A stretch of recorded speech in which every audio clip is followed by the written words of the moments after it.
Hey, what's up, guys? Back in the garage. We're working on the 96 Honda Magna. Today, we're going to do, well, I guess my dog's going to get in the video. Look, she's a cow. So today we're going to do the clutch. And we got some work to do. I've watched a couple of videos on how to do this. So, you know, like I always say, I'm not a mechanic.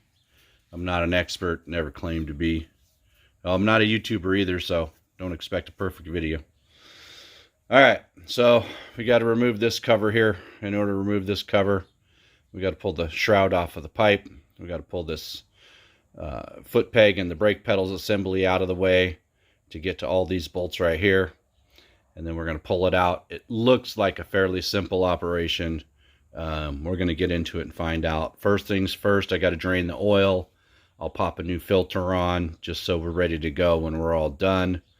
I've got a set of Barnett clutch discs, and then I went and got the stock springs and the stock friction plates to replace everything. This bike's got about 47,000 miles on it. I didn't want to go with the super tight springs or anything like that because this is a female-owned bike. So I don't want to give her too much that she can't handle, but I did want to get the Barnett friction plates in there, so we got a little bit of grab. We were out in Sturgis, South Dakota not too long ago, and she had a problem downshifting. So I took the bike for a quick spin.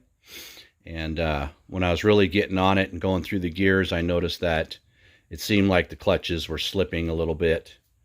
And like I said, 46,000 miles. This is one of my old bikes, and I rode this thing really, really hard when I owned it. And I know I smoked the clutch quite a few times. So it's probably due. So we're going to get into it. We're going to swap it out. And we'll see how we do. All right, I'll get back with you. All right, guys, we've gotten a little bit farther. It took us a very long time to clean up all this gasket material around here. When I pulled off the cover, this pin that holds this gear and the spacer on came off with it, and the spacer fell out. I put it back in. I put the pin back in. As I was taking off the nuts or the bolts for the cover for this whole assembly fell off and fell down. And of course, there's no way that you can know where it is. I'm sure there's a way, but in the book, I looked in the book. So I ended up putting this gear back on, but this rolled a little bit. So, of course, nobody that has a video out there tells you about this. So, if this thing falls off, be very careful. So, right now, I have no idea if the motorcycle is out of time. These are all your timing marks and stuff to set your timing. I'm sure this and this is all part of the thing that has to be timed. So, I could put this thing back together and have it completely be out of time and have to blow it apart and then have to figure out how to set top dead center or something like that. Like I said, I don't know anybody around here that works on these motorcycles or knows them. And I certainly am out of my league when it comes to all this setting the timing and all these gears and chains and everything. Other than going right back to, like, let's say we're rebuilding the motor, we're putting everything back together, rolling top dead center and all that, which I would have to refer to the book. So we're going to find out real quick and in a hurry here when I go to start this thing up if it fucking runs. If it does, great. If it doesn't, greater. Just freaking fantastic. So if you guys decide to tackle something like this on your own, on your Magna, just be very careful of this. Don't let this fall out. And like I said, mine, this pin came out with the cover. It was stuck in the cover. It's supposed to be in here to hold everything in place. Everything fell off. you know, these gears rolled a little bit when I was trying to get everything lined up and put it back in there. So now we're screwed. Maybe. We'll find out. All right, guys. So we got it all back together. This took me a lot longer than it should have. I spent a lot of time cleaning up the gasket area. That really took a long time. But the overall job should have been a lot quicker. And anyway, so I thought that the little gear that fell off, I was going to throw it at a time. I've started it up. It runs fine. It doesn't appear to be off time. I haven't taken it for a test drive yet because I still got more work to do. You can see it's up on the stand. I'm doing some chain adjusting. I also replaced the insulators in the rear wheel, which I didn't videotape because time just got away with me, and I got a little bit frustrated over the whole ordeal. So, and nobody wants to see my... Anyway, so all back together. Clutch seems to be working fine.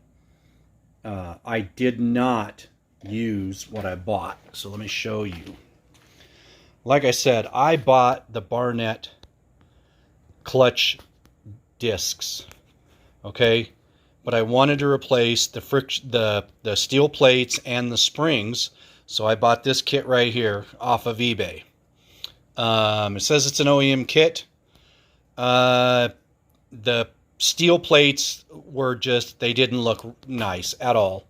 If you have your stock plates or your factory plates, they're dimpled, and that gives you a little bit more grab and a little bit more friction.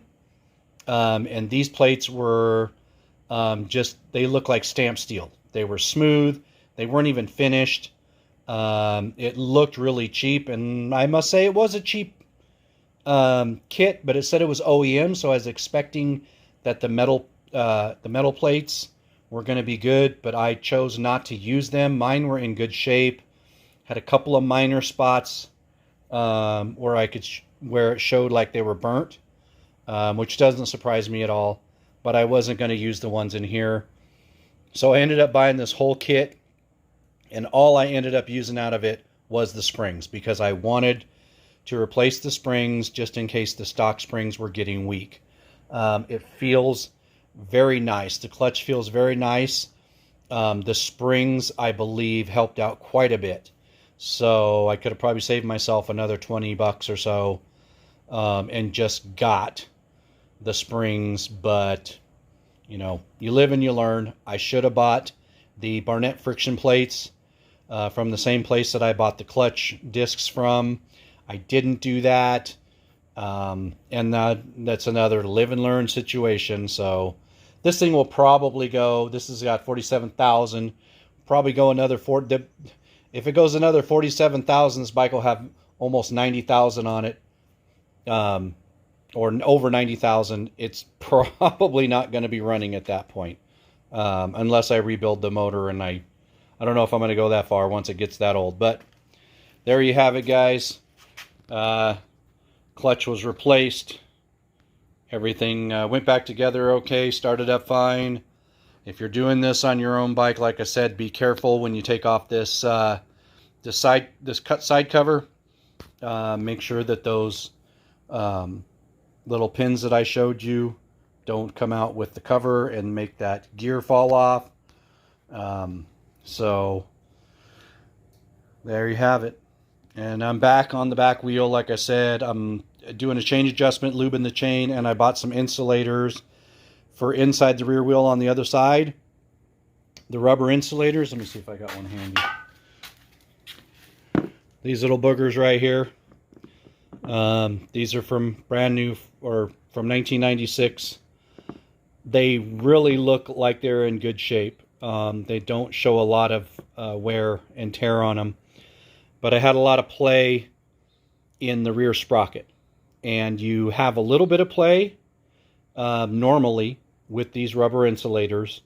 But it seemed to be excessive. So I put the new rubber insulators in, and it seemed to have taken up some of that play. So hopefully that wasn't just a waste of time either. So, all right, guys, that's it for today. A little bit of a frustrating day today. I really only expected this to take a couple of hours, and I ended up spending the whole day on this thing, and I'm still not even done. So, you live and you learn. You do these things, and sometimes you have a good day and everything works out right, or someday you have a day like today where seems like things just didn't work out for me. But it's all back together and it's running. So once I get the wheel adjusted and everything, I'll have to wait till tomorrow to take it for a test drive. It just stopped raining, so everything is slick and muddy. And there you have it.